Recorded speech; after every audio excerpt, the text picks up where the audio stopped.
Hello everyone, and welcome to a new lecture in practical data analysis and hands-on visualization in Microsoft Copilot. So here we are in mini project 2 in the sales data cleanup.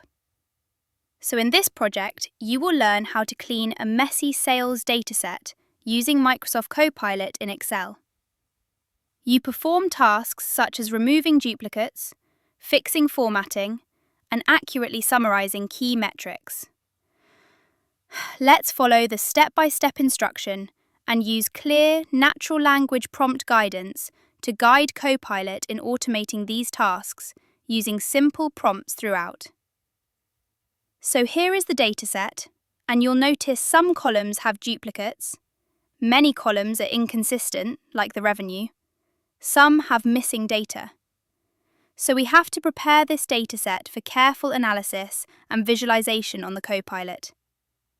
And then what I'll ask first of all before moving forward, I enter my own prompt and I'll first ask Copilot to explain what can be done to this dataset so that it can be ready for analysis and visualization. So let us see the suggestion. It says I should clean data, like ensure consistent date format in the date column, for example, convert all to year, month, day. Standardize the revenue column by removing symbols and converting it to numeric values. Then add helper columns if needed for analysis. Extract the year or month from the date column, like this. So the first thing I will ask it to do is ensure a consistent date format in the date column. Let me see. We are going to check if it can do this. If it cannot, we will explore an alternative way to make it work. So here we go. It says, looking at year, apply date-time format on the column date, auto-fit columns B22 to B13, which is from here to here. But can it actually do it? Let's see. If it cannot, a method exists to achieve it without necessarily relying on the automatic way. As you can see, it was not able to do it. You might think, if something isn't right, use undo to remove the change. But actually, nothing happens, so even if you click, nothing is executed. But now, let's create a consistent date format. For that, we are going to say, create a new date column with a consistent date format. Now you can see that it has reformatted the dates and created a new column with a consistent date format. We can simply insert this column here. The next task is to remove duplicates. You can see that in the ID column there are duplicates. So first, we ask it to remove duplicates from the ID column. Actually, the correct approach is not simply to remove duplicates from the ID column, but to make it consistent. So I'll ask it, what is the problem with the ID column? You can see that it has identified the issue. For example, the variable appears in both row 3 and row 4. This could cause problems if the ID column is intended to uniquely identify each row. Now, I'll say, recreate the ID column with unique numbers. This is the best way to handle duplicates in the ID column. What it does is not actually redo the existing column, but creates a new column with unique IDs. We will see what to do with this new column at the end. Now, the next thing we want to do is fix formatting. The column that actually needs formatting correction is revenue. You can see that sometimes the $sign appears before the number, and sometimes it appears after. So we ask it to make the revenue column have a consistent format.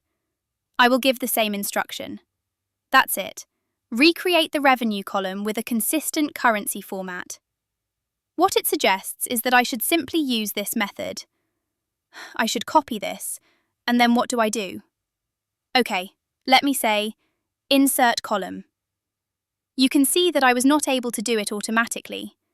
The correct way to handle this is by copying the formula created earlier and applying it in a new column.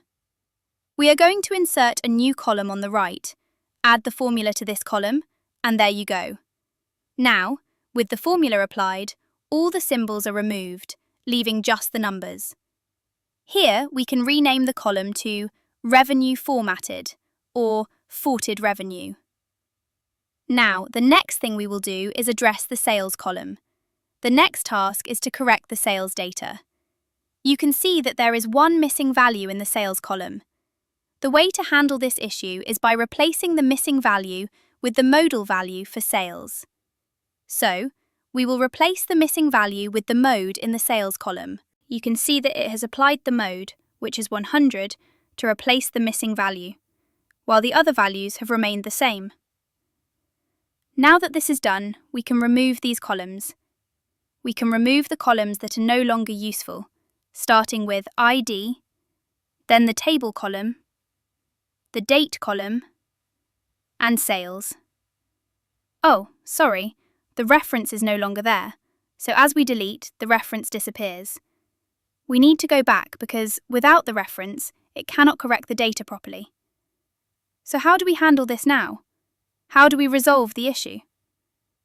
I'll ask it to create a new table, and we will create a table with consistent data. Let's see if it can do it. You can see that it is actually working. Now, it is done. It indicates to insert a new sheet with a new table and everything. So, we go ahead and insert a new sheet, and there we go. Now, we have a new sheet with everything formatted correctly, and all the data is accurate and properly organized. With this, we can proceed with our analysis. The next step is to ask it to perform calculations, such as calculating the total sales. Let's place it here. We simply say, calculate the total sales, and there we go. A total sales value has been added. The next task is to find the average sales per region.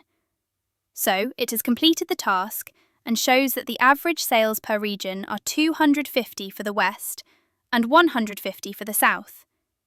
See the table above for more details. It also created a chart for this directly, which can be inserted into a new sheet. And there we go. We have West at 250, South and East at 150, and North at 100. Returning to our main sheet, the next task is to ask it to determine the highest and lowest sales values. Good, it has completed the task. Determined the maximum and minimum sales values and added them in a new sheet. Here we go. You have the max sales, the min sales, and that is it. In this way, we see how the data was prepared and how key metrics were summarized, and that is it. This demonstrates how Copilot can assist effectively. I hope you enjoyed this session. From here, we will move to the next section of the course. See you in the next lecture.